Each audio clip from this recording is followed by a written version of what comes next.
لا يحب الله الجهر بالسوء من القول إلا من ظلم وكان الله سميعا عليما إن تبدوا خيرا أو تخفوه أو تعفوا عن سوء فإن الله كان عفوا قديرا. اللہ اس بات کو پسند نہیں کرتا کہ کسی کی برائی علانیہ زبان پر لائی جائے الا یہ کہ کسی پر ظلم ہوا ہو، اور اللہ سب کچھ سنتا، ہر بات جانتا ہے. اگر تم کوئی نیک کام علانیہ کرو یا خفیہ طور پر کرو یا کسی برائی کو معاف کر دو تو بہتر ہے، کیونکہ اللہ بہت معاف کرنے والا ہے، اگرچہ سزا دینے پر پوری قدرت بھی رکھتا ہے. ان آیات سے پہلے اللہ تبارک و تعالی نے منافقین کی کچھ غلط سرگرمیوں کا ذکر کیا تھا، لیکن اللہ تبارک و تعالی نے کسی کا نام لے کر یا کسی کی شخصیت کی نشاندہی کر کے منافقین کی برائی بیان نہیں کی تھی، بلکہ ایک عام طریقے سے ایک حکم بیان کیا تھا کہ کچھ لوگ ایسا کرتے ہیں، جو منافق ہیں وہ ایسا کرتے ہیں، لیکن کسی کا نام نہیں لیا. خود رسول کریم سرور دو عالم صلی اللہ علیہ وسلم کی عادت مبارکہ تھی کہ اگر آپ کو کسی شخص کی کسی غلطی کا علم ہوتا اور وہ غلطی ایسی ہوتی کہ اس سے دوسرے لوگوں کو بھی غلط راستے پر چلنے کی ترغیب ملتی، تو آپ اپنے عمومی خطاب میں اس خاص شخص کا نام لیے بغیر یہ فرمایا کرتے تھے کہ ما بال اقوام یفعلون کذا. یہ بعض لوگوں کا کیا معاملہ ہے کہ وہ اس طریقے سے کرتے ہیں اور ایسا نہیں کرنا چاہیے، نام نہیں لیتے تھے کسی. تو بعض اوقات ایسا ہوتا ہے کہ جب اس طریقے سے عمومی طور پر کوئی بات کہی جاتی ہے، جیسے کہ منافقین کے بارے میں پچھلی آیتوں میں کہی گئی، تو اس کے نتیجے میں بعض لوگ کسی خاص شخص کی نشاندہی اپنے یا تو ذہن میں کر لیتے ہیں کہ فلاں شخص کے اوپر یہ باتیں پوری اتر رہی ہیں لہذا وہ منافق ہے، یا جن برائیوں کا ذکر پیچھے کیا گیا ہے یہ فلاں شخص میں پائی جاتی ہیں لہذا وہ اس برائی کے اندر داخل ہے. تو اس کا نتیجہ یہ ہوتا ہے کہ غیبت شروع ہو جاتی ہے، اور کسی شخص کی پیٹھ پیچھے اس کی کسی ایسی بات کا ذکر کرنا جو اسے ناگوار ہو، یہ غیبت کہلاتا ہے، اور غیبت بالکل حرام اور ناجائز ہے. تو جہاں اللہ تبارک و تعالی نے پچھلی آیات میں ایک عمومی حالات ذکر فرمائے تھے منافقین کے کہ وہ اس طرح کرتے ہیں اس طرح کرتے ہیں، تو اس سے کسی شخص کو یہ ترغیب مل سکتی ہوگی یا کسی کے دل میں یہ خیال پیدا ہو سکتا ہوگا کہ یہ اوصاف تو فلاں میں پائے جاتے ہیں، لہذا میں اس کو مطعون کروں اور یہ قرآن کریم کی آیت ہے اس کے اوپر چسپاں کروں. تو اس وجہ سے اللہ تبارک و تعالی نے اس کے بعد یہ ایک عام حکم دیا کہ لا يحب اللہ الجہر بالسوء من القول الا من ظلم، یعنی اللہ تبارک و تعالی اس بات کو پسند نہیں کرتا کہ کسی کی برائی علانیہ بیان کی جائے، زبان پر لائی جائے، الا یہ کہ کسی پر ظلم ہوا. یہاں دو باتیں سمجھنے کی ہیں. ایک تو یہ کہ غیبت یعنی کسی کے پیچھے پیچھے اس کی برائی کرنا یا اس کے بارے میں کوئی ایسا تبصرہ کرنا جو وہ سنے تو اسے ناگوار ہو، چاہے وہ تبصرہ صحیح بھی ہو لیکن کسی کے پیٹھ پیچھے ایسی بات کہنا، یہ غیبت کہلاتا ہے. اور قرآن کریم نے اس کے اوپر بڑی سخت وعید بیان فرمائی ہے. سورہ حجرات میں اللہ تعالیٰ نے فرمایا کہ لا یغتب بعضکم بعضا، ایک دوسرے کی غیبت ہرگز نہ کیا کرو،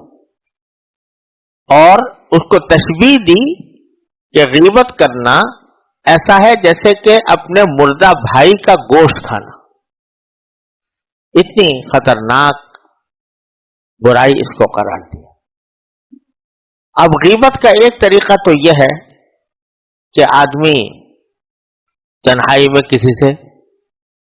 اپنی پرائیویٹ طور پر اس سے ذکر کر دے کہ بھئی فلاں شخص کے اندر یہ برائی پائی جاتی ہے، یہ بھی غیبت ہے اور ناجائز ہے۔ اور دوسری صورت یہ ہے کہ وہ برائی آدمی کھلم کھلا علانیہ تقریر میں کرے، تحریر میں کرے، جہر بالقول، یعنی علانیہ کوئی بات کہے۔ تو یہ علانیہ کہنے کا مطلب یہ ہوا کہ تقریر کے اندر تقریر کر رہا ہے، سارے مجمع کے سامنے کہہ رہا ہے، تو یہ تنہائی میں کی ہوئی غیبت سے زیادہ خطرناک صورت ہے۔ تنہائی میں غیبت اگر کرے آدمی تو وہ صرف اسی حد تک محدود رہے گی جس حد تک کہ وہ مخاطب سن رہا ہے، لیکن اگر تقریر میں یا تحریر میں جو عام لوگوں کے سامنے بات کی جا رہی ہے تو گویا اتنے سارے آدمیوں کے سامنے غیبت کی گئی، ایک آدمی کے سامنے غیبت کی جائے اور 1000 آدمیوں کے سامنے غیبت کی جائے تو دونوں میں ظاہر کا فرق ہے، اور وہ غیبت بہت زیادہ بری ہے کہ جو اتنے سارے آدمیوں کے سامنے کی جائے، علانیہ کی جائے۔ تو اللہ تعالیٰ فرماتے ہیں کہ یہ برائی علانیہ کرنے پر کو اللہ تبارک و تعالیٰ پسند نہیں کرتا۔ البتہ ایک استثناء اللہ تعالیٰ نے فرما دیا، اور وہ در حقیقت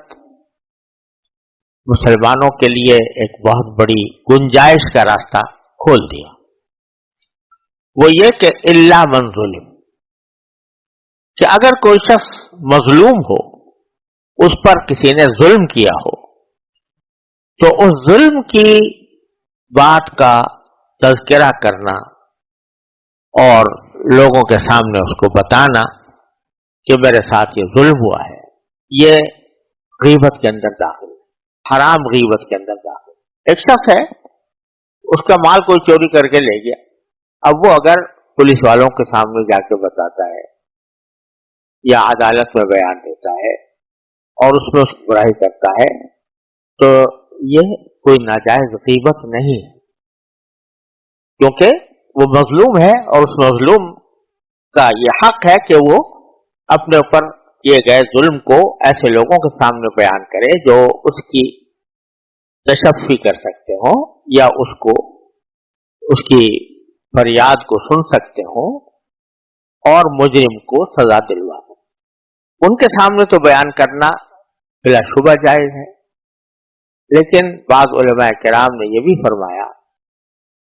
کہ بعض اوقات کوئی مظلوم ہوتا ہے تو صرف اتنی بات نہیں کہ وہ جا کر عدالت کا دروازہ کھٹکھٹائے یا پولیس کے پاس جائے،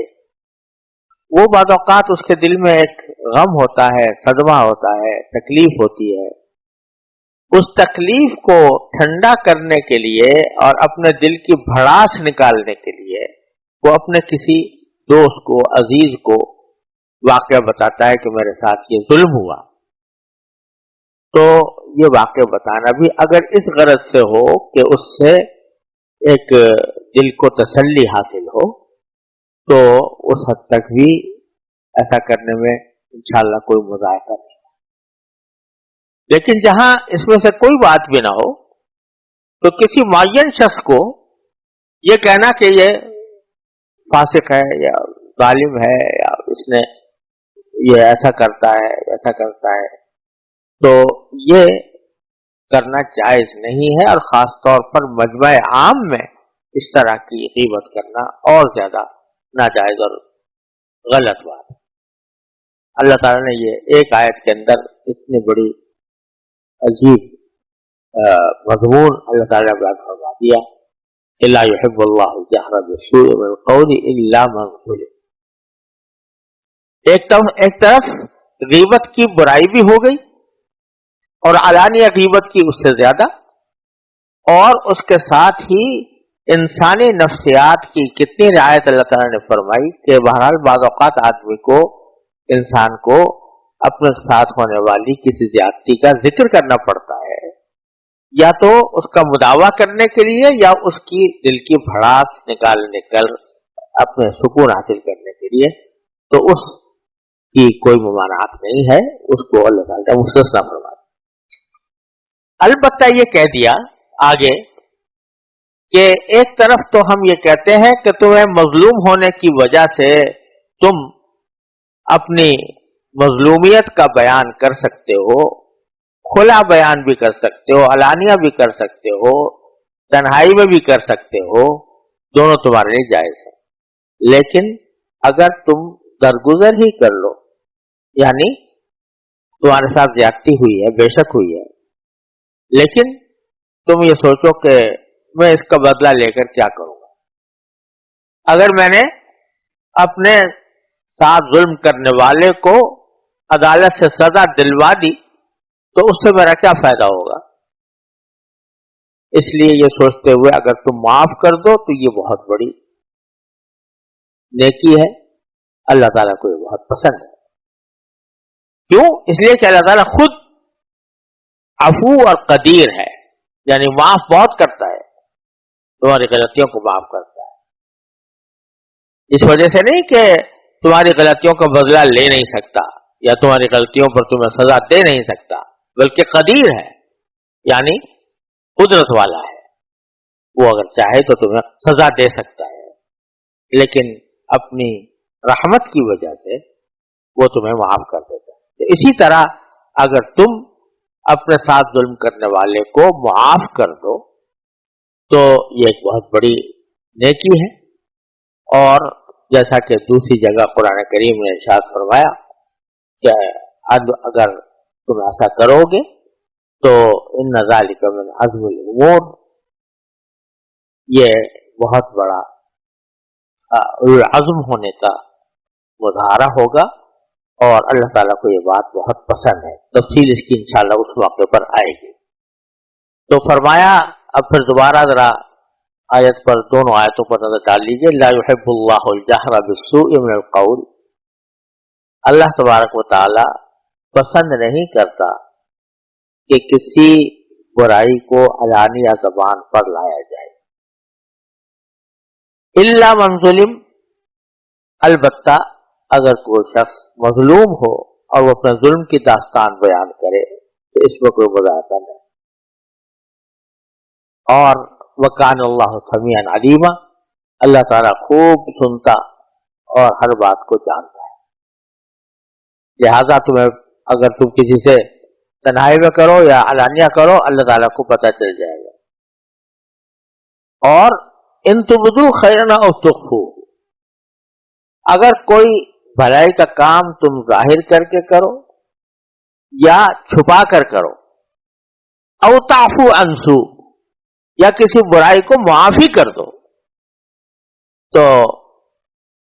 یقیناً اللہ تبارک و تعالی اس پر تمہیں اجر دیں گے. کیوں؟ اس لیے کہ فإن اللہ کان عفوا قدیرا، اللہ تبارک و تعالی خوب معاف کرنے والے ہیں، باوجود ہے کہ قدرت پوری رکھتے ہیں. تو ان تبدو خیرا اور تخفوہ میں دونوں صورتیں بیان فرما دی کہ اگر تم معافی علانیہ کرو یا چھپ کر کرو، یعنی تم اپنے دل ہی دل میں معاف کر دو یا تنہائی میں معاف کر دو اور اس برائی سے درگزر کرو، تو یہ تمہارے لیے بہت بہتر ہے. اور چونکہ اگرچہ سیاق کلام یعنی جو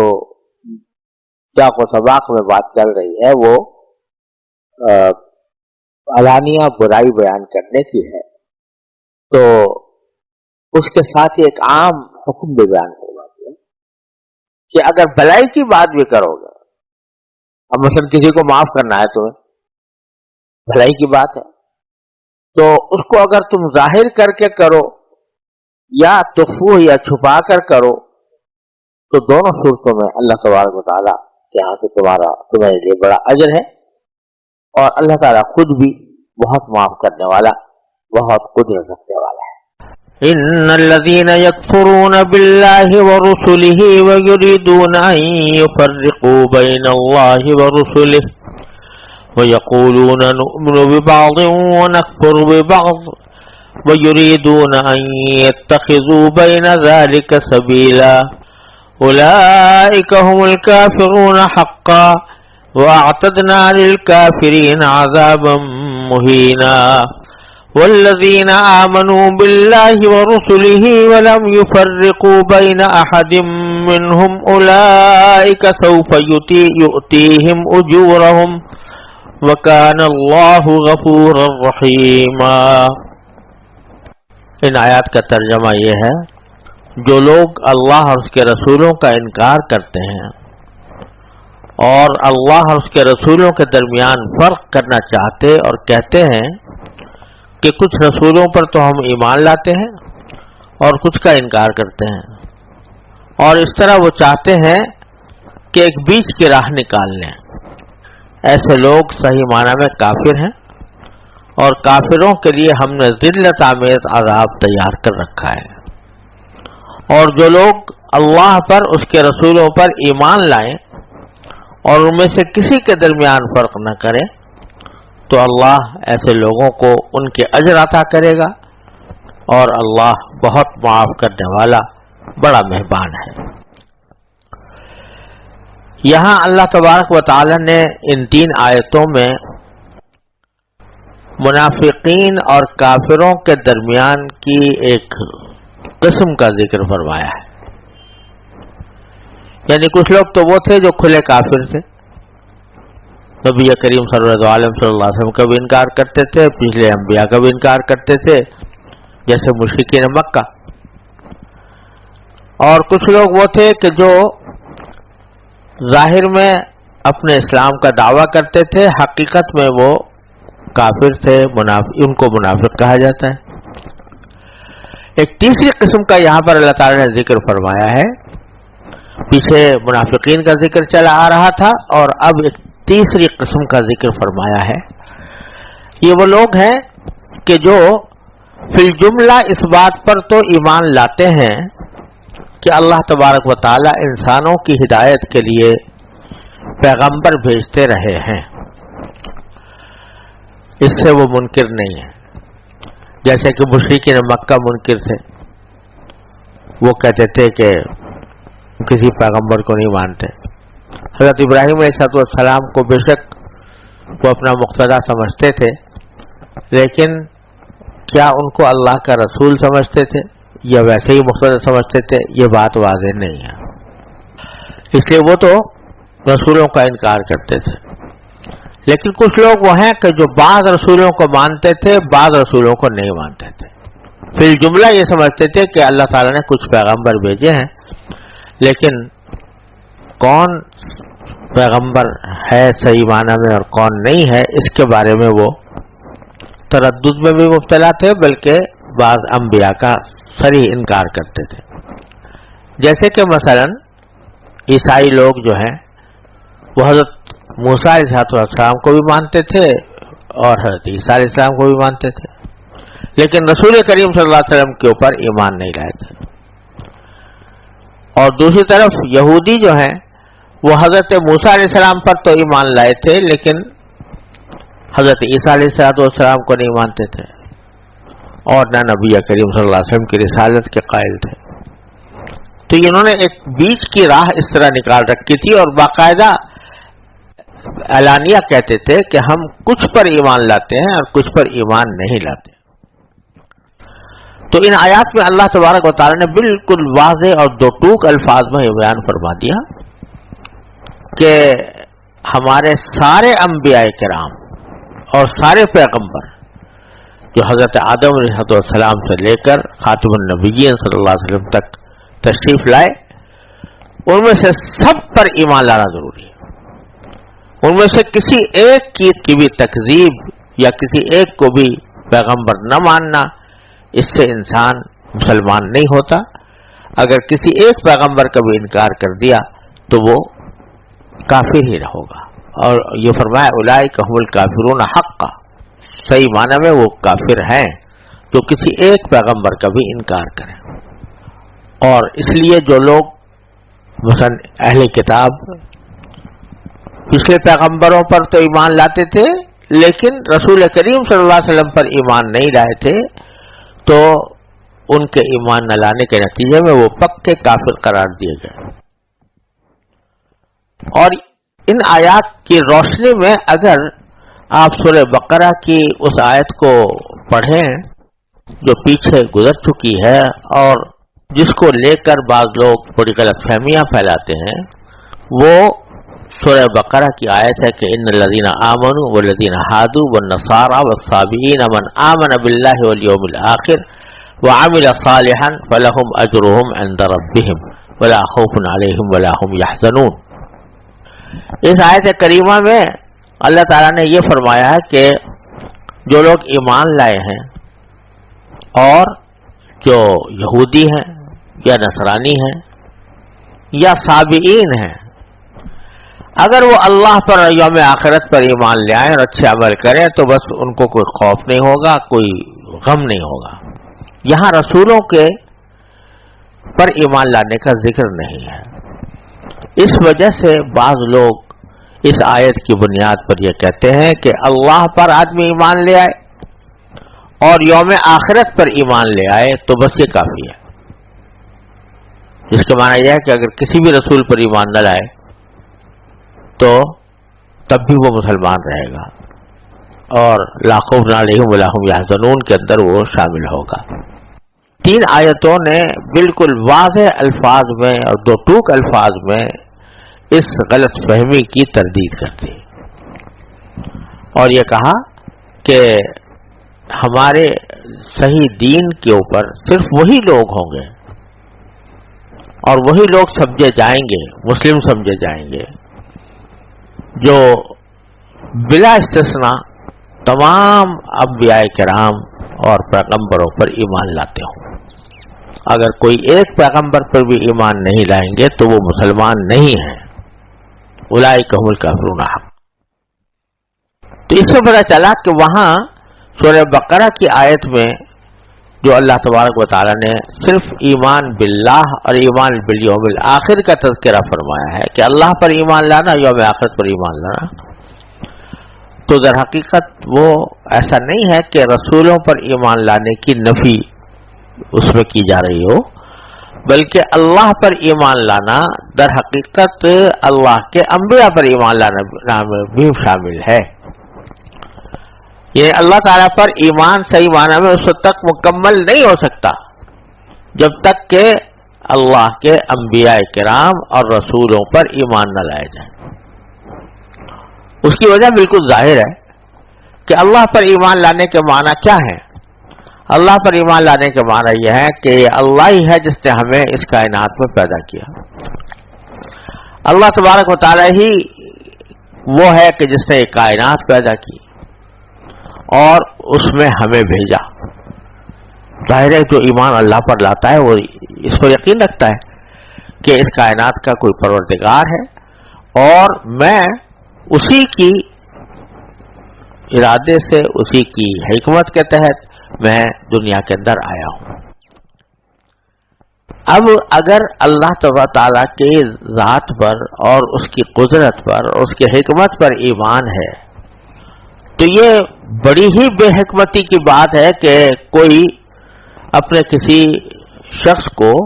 امتحان کے لیے کسی جگہ بھیج دے اور اس کو یہ نہ بتائے کہ تمہیں کرنا کیا ہے۔ تو یہ تو اللہ تعالیٰ کی حکمت سے، اللہ تعالیٰ کی قدرت سے یہ بات تصور میں نہیں آ سکتی کہ اللہ تعالیٰ نے انسان کو کائنات میں بھیج دیا اور اندھیرے میں چھوڑ دیا، بتایا کچھ نہیں کہ کیا کام حلال ہے، کیا حرام ہے، کیا جائز ہے، کیا ناجائز ہے۔ تو یہ تو ایک طرح کا ظلم ہو۔ تو جب اللہ پر ایمان ہے تو اللہ کی حکمت پر ایمان ہے، اس کی قدرت پر ایمان ہے، تو ساتھ ہی یہ ماننا پڑے گا کہ اس نے انسانوں کی ہدایت کے لیے کوئی پیغمبروں کا راستہ اختیار کیا ہے. لہذا اللہ تبارک و تعالیٰ کے ایمان میں پیغمبروں پر ایمان بھی شامل ہے، اور اس آیت کریمہ نے اس کو بالکل واضح کر دیا کہ جہاں کہیں اللہ پر ایمان کا ذکر ہے تو پھر اس کے ساتھ اللہ کے بھیجے ہوئے انبیاء کرام پر بھی ایمان داخل ہے. چنانچہ آپ ذرا اسی روشنی میں دوبارہ ان آیات کو پڑھیں کہ ان الذین یکفرون باللہ ورسولہ، ایک تو وہ لوگ ہیں کہ جو اللہ کا بھی انکار کرتے ہیں اور اس کے رسولوں کا بھی انکار کرتے ہیں. یہ تو ملحد بے دین ہے جو اللہ پر ایمان نہیں رکھتے، رسولوں پر ایمان نہیں رکھتے. اور دوسرے اسی میں داخل ہیں وہ یریدون ان یفرقوا بین اللہ ورسولہ، کہ بعض ایسے ہیں کہ جو اللہ اس کے رسولوں کے درمیان فرق کرنا چاہتے ہیں. کیا فرق کرنا چاہتے ہیں؟ وہ یقولون نؤمن ببعض ونکفر ببعض، وہ کہتے ہیں کہ کچھ پر تو ہم ایمان لاتے ہیں اور کچھ کا انکار کرتے ہیں. اس میں یہ بھی ہو سکتا ہے کہ اس کا مطلب کہ اللہ پر تو ایمان لاتے ہیں، پیغمبروں پر نہیں لاتے.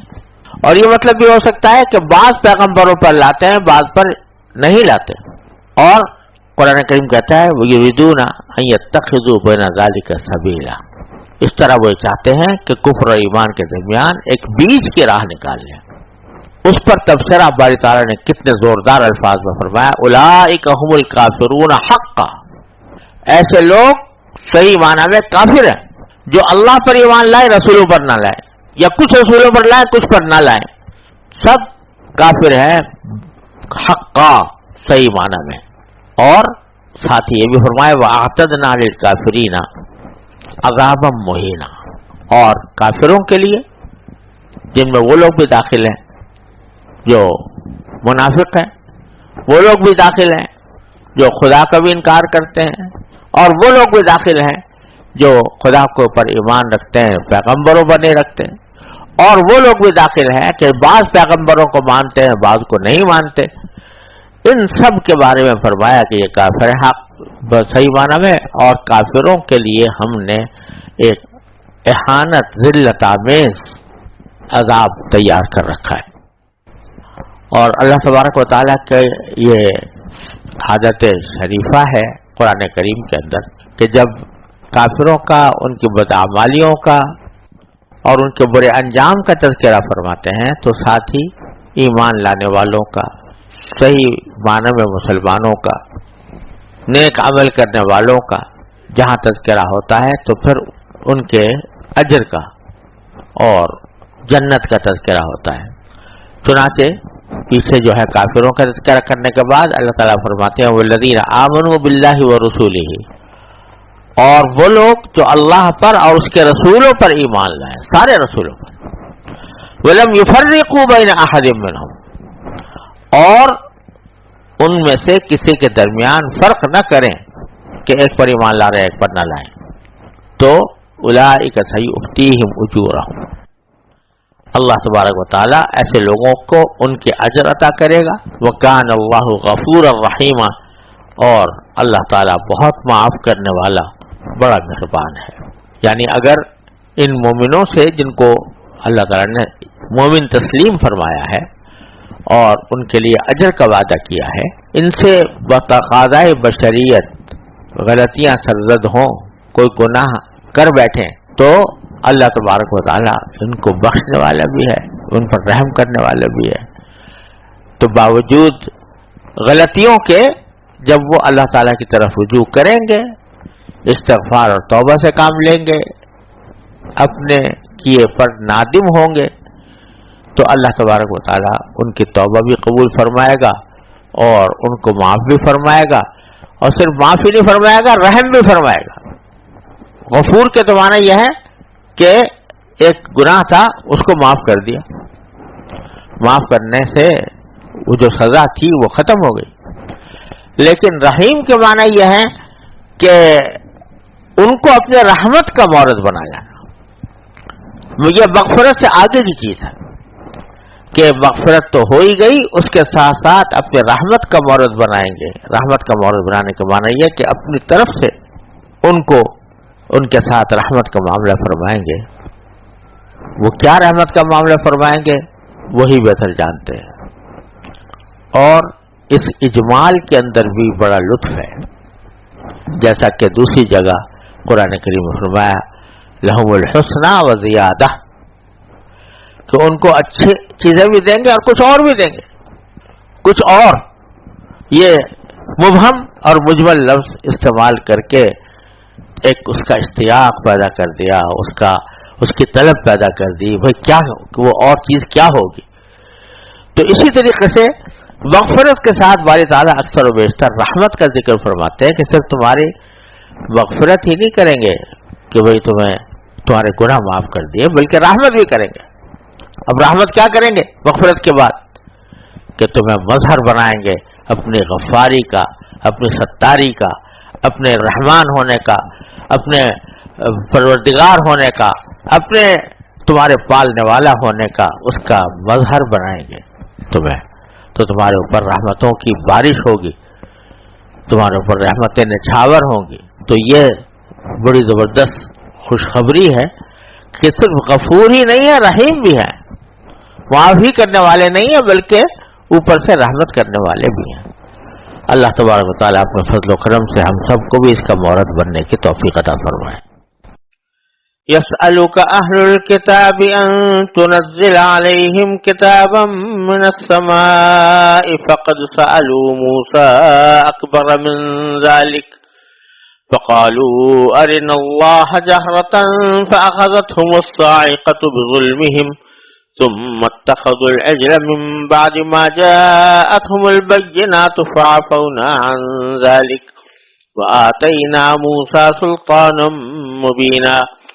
ورفعنا فوقهم الطور بميثاقهم وقلنا لهم ادخلوا الباب سجدا وقلنا لهم لا تعدوا في السبت وأخذنا منهم ميثاقا غليظا فبما نقضهم ميثاقهم وكفرهم بآيات الله وقتلهم الأنبياء بغير حق وقولهم قلوبنا غلف بل طبع الله عليها بكفرهم فلا يؤمنون إلا قليلا۔ آیت کریمہ کا ترجمہ یہ ہے کہ اے پیغمبر، اہل کتاب تم سے مطالبہ کر رہے ہیں کہ تم ان پر آسمان سے کوئی کتاب نازل کرواؤ، تو یہ کوئی اچنبھی بات نہیں، کیونکہ یہ لوگ تو موسیٰ سے اس سے بھی بڑا مطالبہ کر چکے ہیں۔ چنانچہ انہوں نے موسیٰ علیہ السلام سے کہا تھا کہ ہمیں اللہ کو کھلی آنکھوں دکھاؤ، چنانچہ ان کے سرکشی کی وجہ سے ان کو بجلی کے کڑکے نے آ پکڑا تھا۔ پھر ان کے پاس جو کھلی کھلی نشانیاں آئیں، ان کے بعد بھی انہوں نے بچھڑے کو معبود بنا لیا تھا، اس پر بھی ہم نے انہیں معاف کر دیا، اور ہم نے موسیٰ کو واضح اقتدار عطا کیا، اور ہم نے کوہ طور کو ان پر بلند کر کے ان سے عہد لیا تھا، اور ہم نے ان سے کہا تھا کہ شہر کے دروازے میں جھکے ہوئے سروں کے ساتھ داخل ہونا، اور ان سے کہا تھا کہ تم شنیچر کے دن کے بارے میں حد سے نہ گزرنا، اور ہم نے ان سے بہت پکا عہد لیا تھا۔ پھر ان کے ساتھ جو کچھ ہوا وہ اس لیے کہ انہوں نے اپنا عہد توڑا، اللہ کی آیتوں کا انکار کیا، انبیاء کو ناحق قتل کیا، اور یہ کہا کہ ہمارے دلوں پر غلاف چڑھا ہوا ہے۔ حالانکہ حقیقت یہ ہے کہ ان کے کفر کی وجہ سے اللہ نے ان کے دلوں پر مہر لگا دی ہے، اس لیے وہ تھوڑی سی باتوں کے سوا کسی بات پر ایمان نہیں لاتے۔ اس سے پہلے منافقین کا تذکرہ چل رہا تھا، اور منافقین بھی دراصل اپنی نسل در نسل قبیلے کے لحاظ سے وہ بنی اسرائیل سے تعلق رکھتے تھے، یہودی تھے۔ اب نبی کریم سرور عالم صلی اللہ علیہ وسلم جب مدینہ منورہ تشریف لائے تو یہودیوں کے 3 گروہ ہو گئے تھے۔ ایک گروہ تو وہ تھا جو نبی کریم صلی اللہ علیہ وسلم پر ایمان لے آیا، آپ کے رسالت کے دلائل واضح دیکھ کر مسلمان ہو گیا، جیسا کہ حضرت عبداللہ ابن سلام رضی اللہ تعالیٰ عنہ۔ دوسرا گروہ وہ تھا کہ جو حضور اقدس صلی اللہ علیہ وسلم کے اقتدار کی وجہ سے اور سارے علاقے پر جو آپ کو ایک برتری اور تسلط حاصل تھا، اس سے ڈرتے ہوئے زبان سے تو مسلمان ہونے کا اقرار کرتے تھے، اندر سے ان کے اندر کفر بھرا ہوا تھا۔ یہ منافق کہلاتے تھے، جن کا پیچھے ذکر آیا ہے۔ تیسرے قوم وہ تھی کہ جو کھلم کھلا حضور اقدس صلی اللہ علیہ وسلم کی اور مخالفت کرتی تھی،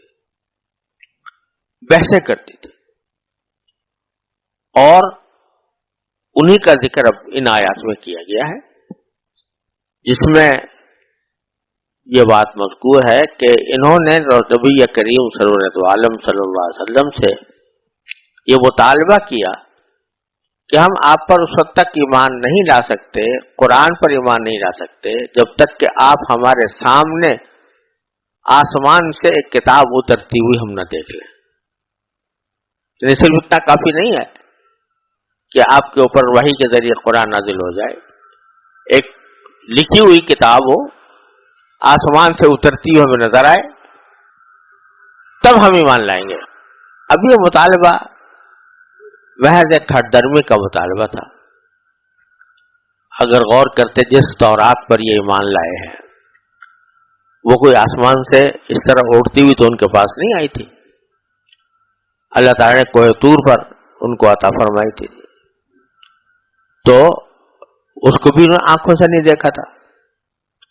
تو اب یہ مطالبہ کرنا کہ رسول کریم صلی اللہ علیہ وسلم پر تو ہم اس وقت ایمان لائیں گے جب کہ ہمارے اوپر کتاب نازل ہو، آسمان سے اڑتی ہوئی نظر آئے ہمیں اور ہم اس کو پڑھیں، تو یہ محض ایک ہٹ درمی کی بات تھی۔ تو اللہ تبارک و تعالیٰ اس کے جواب میں فرماتے ہیں کہ ان کے یہ مطالبے کوئی حق پرستی کی وجہ سے نہیں ہے، اس لیے نہیں ہے کہ اس مطالبوں کو پورا کرنے کے نتیجے میں یہ واقعتاً دل سے مسلمان ہو جائیں گے۔ ان کی تو تاریخ ہی یہ رہی ہے کہ انہوں نے اس طرح کے اس سے بھی بڑے بڑے مطالبے خود موسیٰ علیہ السلام سے کیے اور پھر مکرے، عہد کیے، عہد کو توڑا۔ تو وہ ان واقعات کی طرف اشارہ فرمایا ہے کہ ان کی تو طبیعت میں سرکشی ہے، نافرمانی ہے، لہذا یہ قدم قدم پر انبیاء کرام کی مخالفت کرتے چلے آئے ہیں، تو آپ کی بھی کر رہے ہیں۔ تو اب اللہ تعالیٰ نے ان واقعات کا اس میں حوالہ دیا ہے جو پہلے سورہ بقرہ میں قدر تفصیل کے ساتھ گزر چکے ہیں۔ تو فرمایا یسألک اہل الکتاب، اہل کتاب آپ سے سوال کرتے ہیں، یعنی نبی کریم صلی اللہ علیہ وسلم سے مطالبہ کرتے ہیں، ان تنزل علیہم کتابا من السماء، کہ آپ ان کے اوپر ایک کتاب نازل کریں آسمان سے۔ تو اللہ تعالیٰ فرماتا ہے یہ کوئی نئی بات نہیں ہے کہ انہوں نے آج یہ مطالبہ کیا ہے، فقط سألوا موسیٰ اکبر من ذلک، موسیٰ علیہ السلام سے انہوں نے اس سے بھی زیادہ عجیب قسم کے مطالبے کیے تھے۔ کیا مطالبہ کیا تھا کہ فقالوا ارنا اللہ جاہرۃ، کہ ہم تو اس وقت تک نہیں مانیں گے، کتاب کو بھی نہیں مانیں گے، تورات کو بھی نہیں مانیں گے، جب تک کہ ہمیں علمیہ صاف نظر آئیں آنکھوں سے، اور وہ ہم سے کہیں کہ یہ کتاب تمہارے پر نازل کی گئی ہے اور تم اس کے اوپر عمل کرو۔ تو اب بتائیے یہ کتنی ہٹ دھرمی کی بات تھی۔ اللہ تبارک و تعالیٰ کی ذات وہ ہے کہ انسان کی آنکھیں اس کو دیکھنے کی متحمل نہیں ہے اس دنیا میں، آخرت میں اللہ تبارک و تعالیٰ طاقت عطا فرما دے، نظروں کو دکھا دیں اپنی ذات والا صفات کو، تو یہ کچھ بعید نہیں، لیکن دنیا کے اندر لا تدرکہ الابصار وہو یدرک الابصار، اس کو آنکھیں نہیں دیکھ سکتی اور وہ سب کی آنکھوں کو دیکھتا ہے۔ اب اس کے بارے میں کہنا کہ ہمیں کھلم کھلا دکھا دو. پیغمبر کو تو دکھائی نہیں دیا اللہ میں نے. پیغمبر نے درخواست کی تھی کہ ارینی انظر الیک، تو اللہ تعالیٰ نے فرمایا تھا کہ اچھا دیکھو یہ پہاڑ کو دیکھو، اگر یہ اپنی جگہ پر سلامت رہا تو ہمیں بھی دیکھ لینا. وہ پہاڑ جو ہے جل کے ریزہ ریزہ ہو گیا، تو پیغمبر تو دیکھ نہیں سکا. یہ حضرات فرماتے ہیں کہ ہمیں دکھاؤ، ارے راہ جا رہا. تو اس کے نتیجے میں اللہ تبارک و تعالیٰ نے اخذتہم الصاعقۃ بظلمہم، ان کی اس ظلم کی وجہ سے اللہ تعالیٰ نے ان کے اوپر ایک کڑکا بھیجا. اس کڑکے نے ان کو آ پکڑا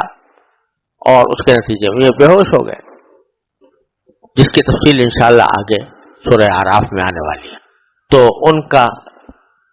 یہ مطالبہ اس وقت بھی تھا. پھر ان کی نافرمانیاں اس حد تک بڑی ہیں کہ حضرت موسیٰ علیہ السلام کی نبوت اور رسالت کی کھلی کھلی نشانیاں ان کے سامنے آ چکی تھی. حضرت موسیٰ علیہ السلام کے معجزات سامنے آ چکے تھے، تورات ان کے اوپر نازل کی گئی تھی. یہ سب ہونے کے باوجود ثم اتخذوا العجل من بعد ما جاءتهم البینات، انہوں نے بچڑا بنا لیا اور بچڑے کی عبادت شروع کر دی، جس کا ذکر تفصیل کے ساتھ پیچھے سورہ بقرہ میں آیا ہے اور آگے سورہ طٰہٰ میں انشاءاللہ اس کی مزید تفصیل آئے گی. بعد اس کے کہ ان کے پاس کھلی روشن دلیلیں آ چکی تھی. اتنا بڑا جرم، شرک سے بڑھ کر کوئی اور جرم نہیں ہوتا کہ انہوں نے بچڑے کی پرستی شروع کر دی اللہ تعالیٰ کو چھوڑ کر. تو اتنا بڑا جرم کیا، اس کے باوجود فعفونا عن ذلک، ہم نے پھر بھی درگزر کیا، معاف کر دیا. اور اس کے بعد یہ لوگ حضرت موسیٰ علیہ السلام کو تکلیف پہنچاتے رہے تھے، پریشان کر رہے تھے. ہم نے موسیٰ علیہ السلام کو ایک واضح اقتدار عطا کیا، سلطان مبینہ وہ عطا کیا. اور پھر آگے اور چلو، جب تورات ان کے بعد بھیجی گئی تو تورات کو بھی عمل کرنے سے انہوں نے کنی کترائی اور چاہا کہ ہم تورات کے احکام کے پابند نہ رہیں. تو آخرکار اللہ تبارک و تعالی نے فرماتے ہیں وَرَفَعْنَا فَوْقَهُمُ الطُّورَ، ہم نے ان کے اوپر طور کو ان پر بلند کر لیا، بِمِيثَاقِهِمْ، اور طور کو بلند کر کے ان سے عہد لیا، اور ان سے عہد لیا کہ مانو ورنہ یہ پہاڑ تمہارے سر پر کھڑا ہے، تمہارے اوپر پھینک دیا جائے گا، جس کی تفصیل سورہ بقرہ میں آ چکی ہے. اور اس سے بھی آگے جب انہوں نے کہا کہ جی ہمیں تو یہ بٹیر اور من و سلوا جو ہے یہ ہم مدتوں سے کھا رہے ہیں، جی بھر گیا ہے، اب تو ہمیں ترکاریاں چاہیے اور پیاز چاہیے اور لہسن چاہیے اور دالیں چاہیے. تو ہم نے کہا چلو ٹھیک ہے، ہم یہ جو ہے نا سامنے ایک شہر، اس کے بارے میں بعض لوگ کہتے ہیں کہ وہ بیت المقدس تھا، بعض کہتے ہیں انطاکیہ تھا، قرآن نے کوئی نام نہیں لیا. اس شہر کو دکھا کر اللہ تعالی نے فرمایا کہ اس میں داخل ہو جاؤ، البتہ اپنی ساری جو نافرمانیاں پہلے تم نے کی ہیں ان کے اوپر کچھ ندامت کا اظہار کرتے ہوئے داخل ہو، تمہارے سر جھکے ہوئے ہوں اللہ تعالیٰ کی بارگاہ میں. اور اس حالت میں داخل ہو گئے تو تمہیں وہ سب کچھ مل جائے گا جو تم نے مانگا ہے. اس شہر کے اندر زراعت ہوگی، اس میں پودے اگیں گے، اس میں ترکاریاں ہوں گی، وہ سب تمہارے لیے ہوں گی.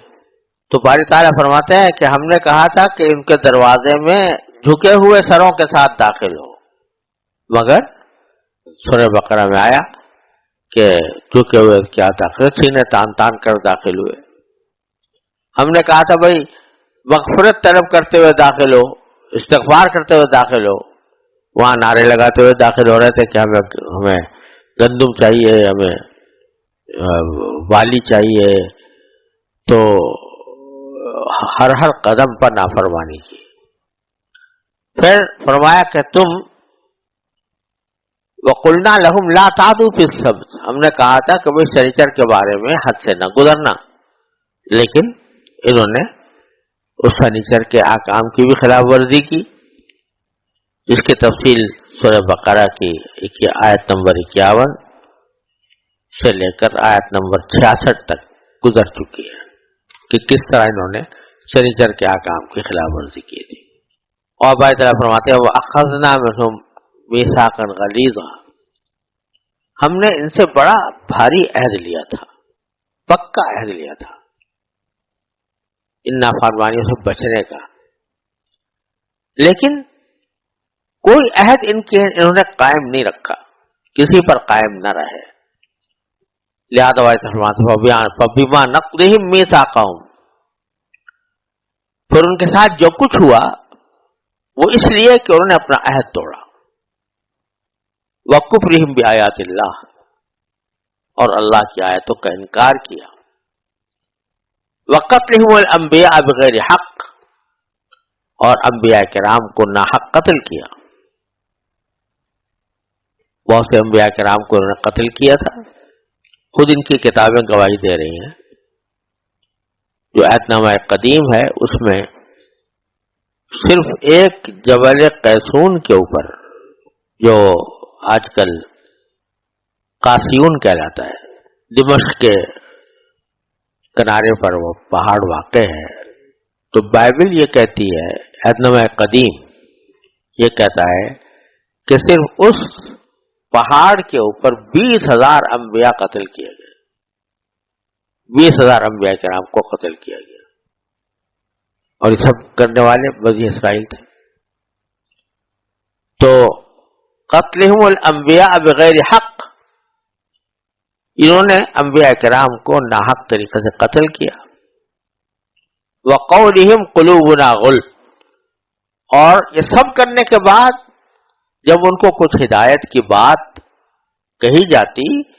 تو یہ کہتے کہ ہمارے دلوں پر تو غلاف چڑھا ہوا ہے۔ غلاف چڑھے ہونے کے معنی یہ ہیں کہ ہم ایک حق بات پر قائم ہیں اور کوئی دوسرا ہمیں اس دل کے اندر کوئی دوسری بات داخل نہیں کر سکتا، بند ہے ہمارے دل دوسری بات سے، ہم جس بات کو مانتے ہیں جانتے ہیں اسی پر ایمان لائے ہوئے ہیں، اس کے اوپر اپنے دل کو مطمئن کر رکھا ہے، اسی پر ہم قانع ہیں، کسی دوسرے کی بات ہمارے اوپر اثر نہیں کر سکتی۔ بڑی تعالیٰ پھر جملہ متعارضہ کے طور پر فرماتے ہیں بل طبع اللہ علیہا بکفرہم، ارے غلاف نہیں چڑھا ہوا، اس معنی میں اللہ نے مہر لگا دی ہے ان کے دلوں پر ان کے کفر کی وجہ سے، یعنی اللہ تبارک و تعالیٰ جب کوئی شخص نافرمانی کے روش اختیار کرتا ہے جان بوجھ کر، جانتے بوجھتے کہ یہ حق بات ہے، اس کو ٹھکراتا ہے، اس کے انکار کرتا ہے اور کرتا رہتا ہے، تو آخر میں اللہ تبارک و تعالیٰ اس کے دل پر مہر لگا دیتے ہیں۔ اللہ تعالیٰ حفاظت فرمائے۔ ختم اللہ علی قلوبہم وعلی سمعہم وعلی ابصارہم غشاوہ، اللہ تعالیٰ نے ان کے اوپر مہر لگا دیا۔ کلا بل ران علی قلوبہم ما کانوا یکسبون، حدیث میں آتا ہے کہ جب کوئی بندہ کوئی گناہ کرتا ہے تو اس کے دل پر ایک سیاہ نقطہ لگ جاتا ہے، اگر توبہ کر لے گا تو وہ نقطہ دور ہو جائے گا، توبہ کرنے کے بجائے اور کرے گا دوسرا نقطہ رہ جائے گا، اور کرے گا تیسرا لگ جائے گا، یہاں تک کہ گناہوں کی وجہ سے نقطے بڑھتے چلے جاتے ہیں اور آخر میں دل کے زنگ کی صورت اختیار کر لیتے ہیں۔ کلا بل ران علی قلوبہم ما کانوا یکسبون۔ تو اللہ تعالیٰ فرماتے ہیں کہ یہ جو کہہ رہے ہیں نا کہ ہم نے غلاف چڑھایا ہوا ہے اور کسی اور بات کو ہم قبول کرنے کو تیار نہیں ہیں، ارے یہ غلاف نہیں ہے، اللہ تبارک و تعالیٰ نے ان کے اوپر مہر لگا دی ہے، ٹھپا لگا دیا ہے، بکفرہم، ان کی بدعمالیوں کی وجہ سے، فلا یؤمنون الا قلیلا، لہذا یہ ایمان نہیں لائیں گے مگر تھوڑی سی باتیں جو مشترک ہے ہمارے اور ان کے درمیان، تو وہ اللہ تعالیٰ کی کم از کم اللہ تعالیٰ کے وجود کے قائل ہیں، چلو اس پر تو ایمان لے آئے ہیں، لیکن جو اور دوسری باتیں ہیں جو ضروری ہیں ایمان کے لیے ان کے اوپر ایمان نہیں لائے۔ ولا یؤمنون الا قلیلا، تھوڑی سی بات پر، تھوڑی سی بات وہ جو مشترک ہے اسلام اور یہودیت میں. یہ ساری ناعمالیاں بیان کر کے بدعمالیاں بیان کر کے اشارہ یہ کیا جا رہا ہے کہ یہ جو مطالبہ کر رہے ہیں کہ ہمارے اوپر کتاب نازل کرو تو ہم بات مان لیں گے، یہ محض ایک بہانہ ہے. جس طرح پہلے یہ اپنے عہد توڑتے چلے آئے ہیں، جس طرح پہلے نافرمانیوں کا مظاہرہ کرتے چلے آئے ہیں، اسی طرح اب بھی کریں گے. لہذا یہ مطالبہ قابل سنوائی نہیں ہے، اس مطالبے پر ہم عمل نہیں کر سکتے. آگے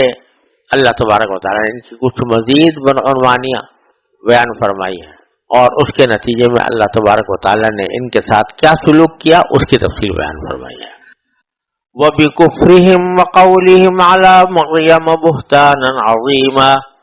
وَقَوْلِهِمْ إِنَّا قَتَلْنَا الْمَسِيحَ عِيسَى ابْنَ مَرْيَمَ رَسُولَ اللَّهِ وما قتلوه وما صلبوه ولكن شبه لهم وإن الذين اختلفوا فيه لفي شك منه ما لهم به من علم إلا اتباع الظن وما قتلوه يقينا بل رفعه الله إليه وكان الله عزيزا حكيما وإن من أهل الكتاب إلا ليؤمنن به قبل موته وَيَوْمَ الْقِيَامَةِ يَكُونُ عَلَيْهِمْ شَهِيدًا فَبِظُلْمٍ مِّنَ الَّذِينَ هَادُوا حَرَّمْنَا عَلَيْهِمْ طَيِّبَاتٍ أُحِلَّتْ لَهُمْ وَبِصَدِّهِمْ عَن سَبِيلِ اللَّهِ كَثِيرًا وَأَخْذِهِمُ الرِّبَا وَقَدْ نُهُوا عَنْهُ وَأَكْلِهِمْ أَمْوَالَ النَّاسِ بِالْبَاطِلِ وَأَعْتَدْنَا لِلْكَافِرِينَ مِنْهُمْ عَذَابًا أَلِيمًا. ان آیات کا ترجمہ یہ ہے کہ اور اس لیے کہ انہوں نے کفر کا راستہ اختیار کیا اور مریم پر بڑے بھاری بہتان کی بات کہی اور یہ کہا کہ ہم نے اللہ کے رسول مسیح عیسی ابن مریم کو قتل کر دیا تھا، حالانکہ نہ انہوں نے عیسیٰ علیہ السلام کو قتل کیا تھا نہ انہیں سولی دے پائے تھے، بلکہ ان کو اشتباہ ہو گیا تھا. اور حقیقت یہ ہے کہ جن لوگوں نے اس بارے میں اختلاف کیا ہے وہ اس سلسلے میں شک کا شکار ہے اور انہیں گمان کے پیچھے چلنے کے سوا اس بات کا کوئی علم حاصل نہیں ہے. اور یہ بالکل یقینی بات ہے کہ وہ عیسیٰ کو قتل نہیں کر پائے، بلکہ اللہ نے انہیں اپنے پاس اٹھا لیا تھا، اور اللہ بڑا صاحب اقتدار، بڑا حکمت والا ہے. اور اہل کتاب میں سے کوئی ایسا نہیں ہے جو اپنی موت سے پہلے ضرور بالضرور عیسیٰ پر ایمان نہ لائے، اور قیامت کے دن وہ ان لوگوں کے خلاف گواہ بنیں گے. غرض یہودیوں کی سنگین زیادتی کی وجہ سے ہم نے ان پر وہ پاکیزہ چیزیں حرام کر دیں جو پہلے ان کے لیے حلال کی گئی تھی، اور اس لیے کہ وہ بکثرت لوگوں کو اللہ کے راستے سے روکتے تھے اور سود لیا کرتے تھے، حالانکہ انہیں اس سے منع کیا گیا تھا، اور لوگوں کے مال ناحق طریقے سے کھاتے تھے. اور ان میں سے جو لوگ کافر ہیں ان کے لیے ہم نے ایک دردناک عذاب تیار کر رکھا ہے. پچھلی آیات میں بھی بنی اسرائیل کی نافرمانیوں کا ذکر تھا کہ آج یہ مطالبہ کر رہے ہیں کہ ہمیں آسمان سے کتاب اتار کر دکھائی جائے، ہمارے سامنے اترے اور ہم اس کو پڑھیں. تو یہ محض ہٹ درمی کا اور بہانہ بازی کا ایک راستہ ہے، ورنہ ان کی بدعنوانیاں اور ان کے بہانے اور ان کی بدعمالیاں شروع سے چلی آ رہی ہیں، جو اس بات کو ثابت کرتی ہیں کہ یہ حق کے حقیقی طلبگار نہیں ہیں. چنانچہ ان کی بدعمالیوں کو پیچھے بھی ذکر کیا گیا تھا، اب پھر اللہ تبارک و تعالیٰ مزید اس کے اوپر اضافہ فرماتے ہیں کہ انہوں نے کفر کا راستہ اختیار کیا. یعنی جب حضرت عیسیٰ علیہ السلام تشریف لائے تو بجائے اس کے کہ ان پر ایمان لاتے، وہ تورات کی بھی تصدیق کرتے تھے اور یہ فرماتے تھے کہ میں تورات پر عمل کرنے کے لیے آیا ہوں، لیکن انہوں نے ان سے انکار کیا، وَبِكُفْرِهِمْ، انہوں نے عیسیٰ علیہ السلام سے انکار کیا، وَقَوْلِهِمْ عَلَى مَرْيَمَ بُهْتَانًا عَظِيمًا، اور انہوں نے حضرت مریم علیہ السلام پر بڑے بھاری بہتان کی بات کہی۔ اب یہ بہتان کیا تھا؟ تو حضرت عیسیٰ علیہ السلام چونکہ حضرت مریم سے بغیر باپ کے پیدا ہوئے تھے، اس لیے یہودیوں نے اللہ تعالیٰ کی قدرت کے اس معجزے کو تسلیم کرنے کے بجائے حضرت مریم علیہ السلام جیسی پاک نفس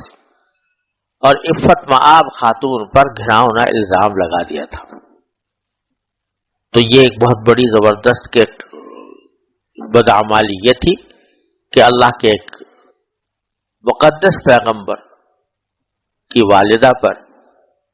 بہتان لگایا، اور ساتھ ہی یہ دعویٰ بھی کیا کہ ہم نے اللہ کے رسول مسیح عیسیٰ ابن مریم کو قتل کر دیا تھا، وَقَوْلِهِمْ إِنَّا قَتَلْنَا الْمَسِيحَ عِيسَى ابْنَ مَرْيَمَ رَسُولَ اللَّهِ،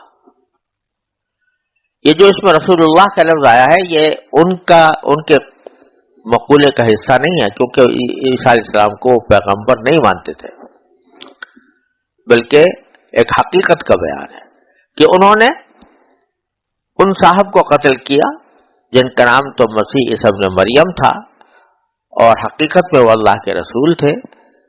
اور ان کو انہوں نے کہا کہ ہم نے قتل کر دیا ہے، حالانکہ وما قتلوه وما صلبوه، نہ انہوں نے ان کو قتل کیا تھا اور نہ سولی چڑھایا تھا، ولکن شبہ لهم، لیکن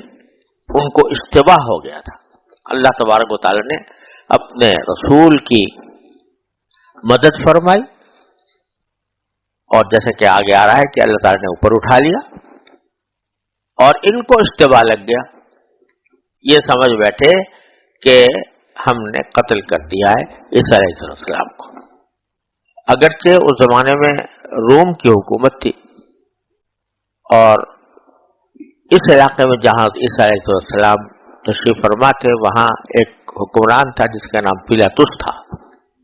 تو اصل میں تو حضرت عیسیٰ علیہ السلام کو اس حکمران نے سولی پر چڑھانے کا حکم دیا تھا، اور ظاہر ہے کہ اگرچہ حکم حکومت کی طرف سے آیا تھا، لیکن اس کے پیچھے ان یہودیوں کی بڑی شرارت بھی تھی، اور عیسیٰ علیہ السلام کو بدنام کرنے کی تحریک بھی تھی، اور لہذا اصل میں آپ کو سولی چڑھانے کے فیصلے کے پیچھے یہودیوں کی سازشیں کار فرما تھی، اس لیے انہوں نے دعویٰ کیا ہم نے قتل کیا یا ہم نے سولی چڑھایا، حالانکہ قتل کا حکم یا سولی چڑھانے کا حکم کسی یہودی نے نہیں دیا تھا، رومی حکومت کے ایک حاکم نے دیا تھا، لیکن یہ اس کا کریڈٹ خود لے رہے تھے، اپنے خیال میں ایک بڑی فضیلت کی بات تھی کہ ہم نے ان کو قتل کیا یا ہم نے ان کو سولی چڑھایا، الیاذ باللہ۔ تو اس کو اپنے سر لینے کے لیے کہا کہ ہم نے ان کو قتل کیا، ہم نے ان کو سولی چڑھایا۔ قرآن کہتا ہے کہ وہ تو اللہ کے رسول تھے، تم اس کو اپنی فضیلت کی بات سمجھ رہے ہو کہ ہم نے ان کو قتل کیا، ہم نے ان کو سولی چڑھایا، حالانکہ وہ تو اللہ کے رسول تھے۔ اگر تم نے ان کے ساتھ یہ حرکت کی تو تم نے خود اپنا درجہ دنیا اور آخرت میں نیچا کر لیا، بجائے اس کے کہ تمہیں فضیلت ہوتی ہے، تمہاری فضیلت ہے۔ اس لیے رسول اللہ کے رب اللہ تعالیٰ نے اپنی طرف سے اشارہ فرمایا، ساتھ ہی یہ بھی کہہ دیا کہ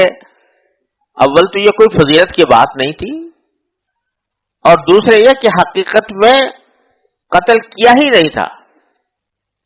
نہ انہوں نے قتل کیا نہ انہوں نے سولی چڑھایا، بلکہ ان کو اشتباہ لگ گیا۔ اب اشتباہ کیا لگا، کس طرح لگا، اس کی کوئی قابل اعتماد روایت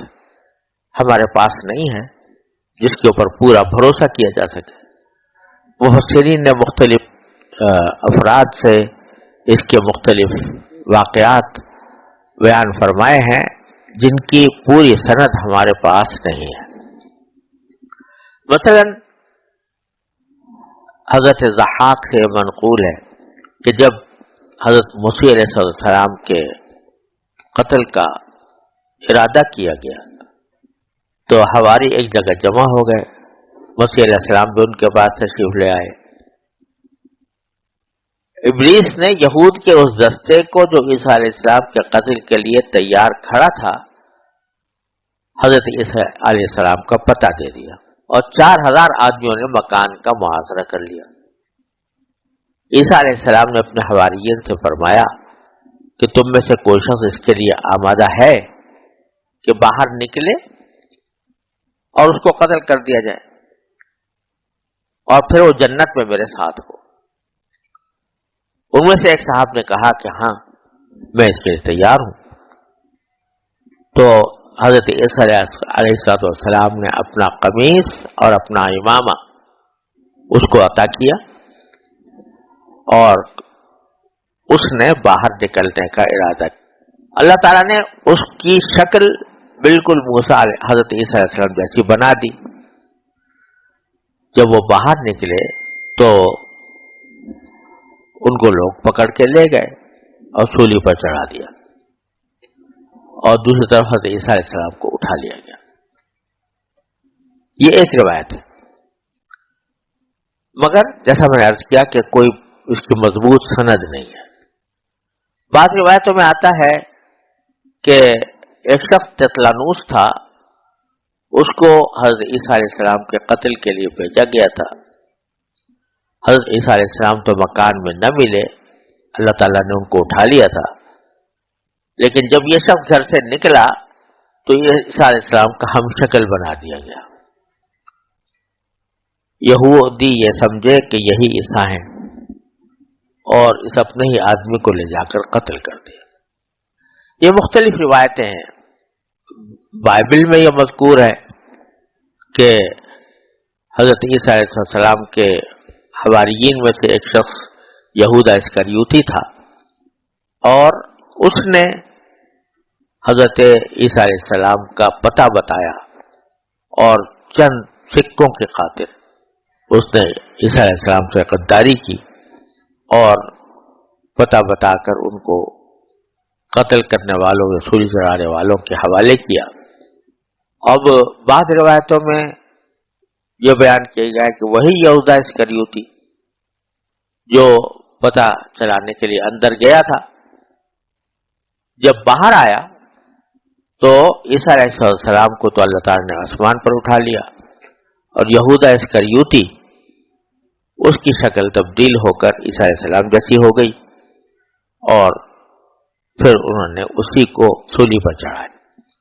بہرحال جیسا میں نے عرض کیا کہ روایتیں مختلف ہیں. کسی ایک روایت پر پورا بھروسہ اس لیے نہیں کیا جا سکتا کہ اس زمانے کے واقعات کی کوئی باقاعدہ سند کے ساتھ حفاظت نہیں. نبی کریم سرورت عالم صلی اللہ علیہ وسلم کی احادیث اور آپ کی سیرت و سنت کو اللہ تعالیٰ نے محفوظ کرنے کے لیے اسناد حدیث کا ایک عظیم سلسلہ جاری فرمایا تھا. کیونکہ پچھلی شریعتیں باقی نہیں رہنی تھی، اس لیے نہ ان آسمانی کتابوں کے تحفظ کا کوئی وعدہ کیا گیا تھا، اور جب آسمانی کتابوں ہی کا تحفظ کا وعدہ نہیں ہے تو پھر یہ زبانی روایتیں جو ہیں ان کا تحفظ کا تو کوئی راستہ ہی نہیں. اس لیے ہم اس بارے میں کوئی یقین کے ساتھ نہیں کہہ سکتے کہ اشتباہ کس طرح لگا، لیکن اتنی بات قرآن کریم نے بتا دی کہ یہ عیسیٰ علیہ السلام کو قتل نہیں کر پائے تھے، نہ سولی دے پائے تھے، بلکہ اشتباہ لگ گیا تھا، شبہ ان کو لگ گیا تھا کہ یہ سمجھ گئے تھے کہ ہم نے ان کو قتل کر دیا یا ان کو سولی پر چڑھا دیا. لیکن کیا ہوا کہ آگے فرماتے ہو ان الذین اختلفوا فیہ لفی شک منہ، اور حقیقت یہ ہے کہ جن لوگوں نے اس بارے میں اختلاف کیا ہے وہ سلسلے میں شک کا شکار ہے. یعنی بظاہر تو وہ یقینی طور پر یہی سمجھتے ہیں کہ عیسیٰ علیہ السلام کو سولی دے دی گئی تھی، لیکن چونکہ ان کے پاس اس کی کوئی یقینی دلیل نہیں ہے، اس لیے ایسا ہے جیسے وہ در حقیقت شک میں. ما لهم به من علم الا اتباع الظن، انہیں گمان کے پیچھے چلنے کے سوا اس بات کا کوئی علم حاصل نہیں ہے. وہ تو اس تردد میں اور شک میں اور گمان میں ہے. اللہ تعالیٰ فرماتے ہیں وما قتلوہ یقینا، ہم یقین کے ساتھ کہتے ہیں کہ ان کو قتل نہیں کیا. بل رفعہ اللہ الیہ، اور بلکہ اللہ تعالیٰ نے ان کو اپنے پاس اٹھا لیا. اب اس الفاظ سے زیادہ اور صریح بات کیا ہوگی کہ عیسیٰ علیہ السلام کو اللہ تعالیٰ نے اوپر اٹھا لیا، یعنی آسمان پر اٹھا لیا، اپنے پاس بلا لیا زندہ. لیکن جو لوگ معجزات کے بارے میں تعویل کا راستہ اختیار کرتے ہیں اور معجزات کو تسلیم کرتے ہوئے ان کو بڑا تأمل ہوتا ہے کہ کہیں ہمیں کوئی یہ نہ سمجھ بیٹھے کہ یہ دیو مالائی مذہب ہے، اس واسطے وہ جہاں بھی کوئی معجزے کی بات آتی ہے تو اس کو کسی طرح تعویل کا شکار بناتے ہیں. تو یہاں پر بھی بعض لوگوں نے کہا ہے کہ نہیں جی آسمان پر نہیں اٹھایا گیا تھا. رفع اللہ الیہ کے معنی یہ ہے کہ ان کو اللہ تعالیٰ نے بڑا مرتبہ عطا فرمایا تھا. یعنی اس طرح آپ دیکھیے کہ قرآن کہہ رہے ہیں ما قتلوہ یقینا. اب اس سے زیادہ اور کیا بات ہوگی کہ قتل نہیں کیا یقینی طور پر. پھر فرمایا رفع اللہ. اگر صرف درجے کی رفعت مراد ہوتی، مرتبے کی رفعت مراد ہوتی تو الہی کہنے کی کیا ضرورت؟ الہی کا معنی اپنے پاس اٹھا کر اپنے پاس بلا لیا. جہاں درجے کی رفعت کا بیان ہے تو وہاں اس قسم کے الفاظ نہیں آتے کہ ہم نے اپنے پاس بلا لیا. وہاں یہ رفعناہ مکانا علیہ، ہم نے ان کو بہت اونچا کا مکان عطا کیا. لیکن یہاں رفعہ اللہ الیہ، اور اس سے پہلے ما قتلوہ یقینا وکان اللہ عزیزا حکیما، اور اللہ بڑا صاحب اقتدار، بڑا حکمت والا ہے کہ ایک انسان کو بھلا چنگا زندہ اس کو آسمان پر اچانک اٹھا کے لے جایا جائے تو ان کے اس بےہودہ تصور کو کہ یہ کیسے ہو سکتا ہے، اللہ تعالیٰ نے اگلی جملے میں فرما دیا وکان اللہ عزیزا. اللہ تبارک و تعالی بہت صاحب اقتدار ہے، وہ ہر چیز پر غالب ہے. لہذا اس کی قدرت سے یہ کچھ بعید نہیں ہے کہ کسی بھی انسان کو زندہ اپنی طرف بلا لے. عزیزا، وہ بہت غالب ہے، صاحب اقتدار ہے، ہر چیز کی قدرت رکھتا ہے، غالب ہے. اب سوال پیدا ہوا کہ صرف انہی کو کیوں اٹھایا گیا؟ اور بھی تو انبیاء کرام بہت دنیا میں آئے اور ان کے پیچھے بھی لوگ لگے، بعض کو قتل بھی کر دیا گیا. ان میں سے تو کسی کو اٹھایا نہیں، ان کو کسی سے بچایا نہیں. تو یہ کیا وجہ ہے کہ انہی کو اٹھایا اور انہی کو بچایا، دوسرے انبیاء قتل ہوتے رہے؟ تو فرمایا حکیم، اللہ صاحب اقدار ہونے کے ساتھ ساتھ حکمت والا بھی ہے. کس کے ساتھ کیا معاملہ کرنا ہے یہ وہی جانتا ہے، اور کیوں کرنا ہے یہ بھی اسی کو معلوم ہے. کسی دوسرے کو حق نہیں ہے کہ وہ اس سے سوال کرے. لا یسأل عما یفعل وہم یسألون. تو اس واسطے یہ دو صفتیں اللہ تعالیٰ نے ذکر فرمائی. ایک صفت سے باری تعالیٰ کی اس قدرت کی طرف اشارہ ہے کہ وہ جس کو چاہے اٹھا لے آسمان پر،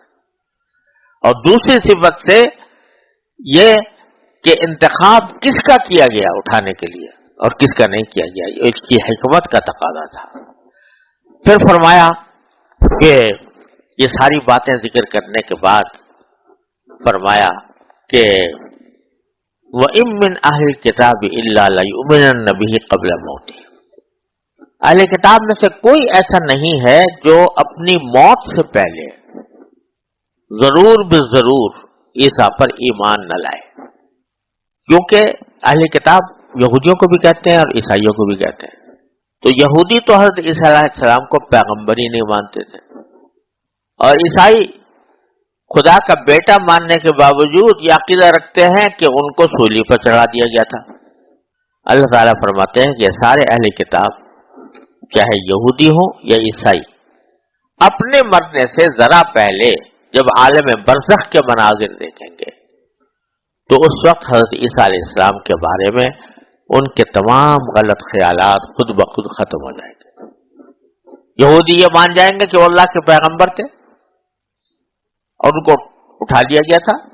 عیسائی یہ مان جائیں گے کہ ان کو قتل نہیں کیا گیا تھا بلکہ اللہ تبارک و تعالیٰ نے ان کو آسمان پر اٹھا لیا تھا اور وہ ان کی حقیقت پر ایمان لے آئیں گے. یہ اس آیت کی ایک تفسیر ہے جو بڑی تعداد میں مفسرین نے اختیار کی ہے اور حضرت کی علمت مولانا تھانوی رحمۃ اللہ علیہ نے بھی اسی کو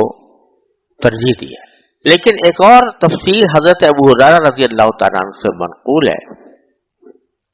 کہ اس میں من اہل کتاب الا یؤمنن بہ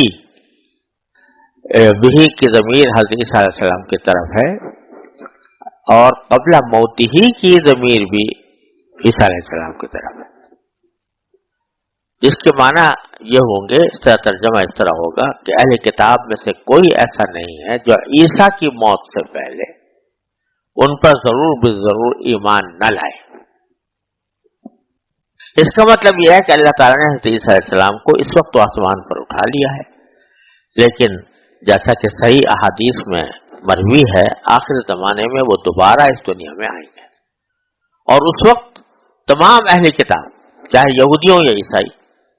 ان پر ان کی اصل حقیقت واضح ہو جائے گی اور وہ سب ان پر ایمان لے آئیں گے. یہ تفسیر حضرت ابو ہریرہ رضی اللہ تعالیٰ عنہ سے مروی ہے اور اس روایت کے مطابق اس آیت میں عیسیٰ علیہ السلام کے دوبارہ اس دنیا میں تشریف لانے کی ایک پیشین گوئی موجود ہے. واللہ سبحانہ وعلم. اب یہ بیچ میں جو جملہ معترضہ تھا وہ بھی چل رہا ہے، وہ یوم القیامت یکون علیہم شہیدا، کہ قیامت کے دن حضرت عیسیٰ علیہ السلام ان کے خلاف گواہی دیں گے، اہل کتاب کے عقائد کے خلاف گواہی دیں گے. یہ جملہ معترضہ یہاں تک چلا. پیچھے بتایا جا رہا تھا کہ کیا کیا وجوہ تھیں جن کی بنا پر ہم نے ان کے اوپر سختیاں کی. اب پھر اسی کا آگے بیان ہے. فَبِظُلْمٍ مِّنَ الَّذِينَ هَادُوا، غرض ان کی سنگین زیادتیوں کی وجہ سے، یہودیوں کی سنگین زیادتیوں کی وجہ سے، حرمنا علیہم طیبات احلت لہم، ہم نے ان پر وہ پاکیزہ چیزیں بھی حرام کر دی جو پہلے ان کے لیے حلال تھی. اب وہ اس کا بیان سورہ انعام میں آنے والا ہے کہ قرآن نے کیا فرمایا، وحرمنا علیہم کل ذی ظفر، ہر ناخن والا جانور ہم نے ان پر حرام کر دیا تھا. اور ومن البقر والغنم حرمنا شحومہما، اور گائے اور بکری کی چربیاں ہم نے ان کے لیے حرام کر دی. تو یہ ان کے لیے ایک سزا تھی ان کی نافرمانیوں کی. پھر آگے دوبارہ ان کی نافرمانیوں کی جو فہرست ہے اس کو آگے مزید بڑھایا. وَبِصَدِّهِمْ عَنْ سَبِيلِ اللَّهِ كَثِيرًا، اس لیے بھی کہ وہ اللہ کے راستے سے لوگوں کو بکثرت روکتے تھے. وَأَخْذِهِمُ الرِّبَا، اور سود لیا کرتے تھے. وَقَدْ نُهُوا عَنْهُ، جبکہ ان کو سود سے منع کیا گیا تھا. اب یہ سود کی حرمت کی کام اب بھی بائبل کے اندر موجود ہیں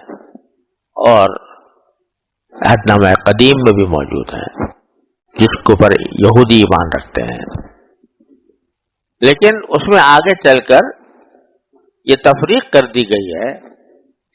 کہ اپنے آدمیوں سے نہ لینا سود. غیر قوموں کا کوئی آدمی آئے تو اس سے سود لینے کی تمہاری اجازت ہے. تو پہلی تبدیلی یہاں سے شروع ہوئی. اپنے آدمی سے مت لو، غیر آدمی یعنی بنی اسرائیل سے باہر کا کوئی آدمی جس کو وہ جنٹائل کہتے تھے، یعنی باہر کے لوگ، باہر کی قومیں، ان سے سود لینے کی کوئی ممانعت نہیں ہے. تمہیں جتنا چاہو سود لو. تو پہلی حرکت تو یہ کی گئی. بعد میں پھر کھلم کھلا سود کے اوپر سود کو کھانا شروع کر دیا گیا، اس کی مختلف تعویلیں شروع کر دی گئیں اور آخر دور میں یہ تعویل کی گئی تو سود جو حرام کیا گیا تھا وہ غریب آدمیوں سے سود لینا حرام کیا گیا تھا، اور سرمایہ داروں سے اور بڑے بڑے لوگوں سے سود لینے میں کوئی مذائقہ نہیں ہے۔ بہرحال یہ اس کی کچھ تفصیل ہم سورہ بقرہ میں ذکر کر چکے ہیں۔ تو فرمایا کہ وَأَكْلِهِمْ أَمْوَالَ النَّاسِ بِالْبَاطِلِ، آخری بات جو ذکر کی ہے ان کی بدعنوانیوں کی فہرست میں وہ یہ کہ لوگوں کا مال ناحق طریقے سے کھاتے تھے۔ اب اس میں ساری وہ چیزیں داخل ہو گئیں جو حرام کاروبار کے حرام طریقے ہیں، کمائی کے جو حرام طریقے ہیں۔ تو مطلب یہ کہ ان کو پیسہ بنانے کے لیے کسی روک کی ضرورت نہیں تھی، بلکہ جس طرح بھی پیسہ ملتا ہو اس کو وہ حاصل کرنے کی فکر کرتے تھے تاکہ ان کے مال میں اضافہ ہو، کسی حلال و حرام کی پرواہ نہیں کرتے تھے۔ خلاصہ یہ کہ ان کی بدعنوانیوں کی یہ اتنی بڑی فہرست ہے جو ہم نے بیان کی ہے، اس سے پتہ چل رہا ہے کہ یہ کوئی حق کے طالب نہیں ہے، یہ ہٹ دھرم ہے۔ لہذا یہ جو آپ سے پوچھ رہے ہیں کہ ہمیں آسمان سے کتاب اترتی ہوئی دکھاؤ، یہ محض ایک بہانہ ہے۔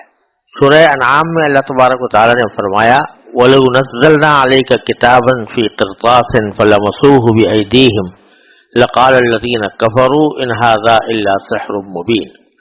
یعنی اگر ہم آپ کے اوپر ایک کتاب اس طرح نازل کر دیتے جو کاغذ پر لکھی ہوئی ہوتی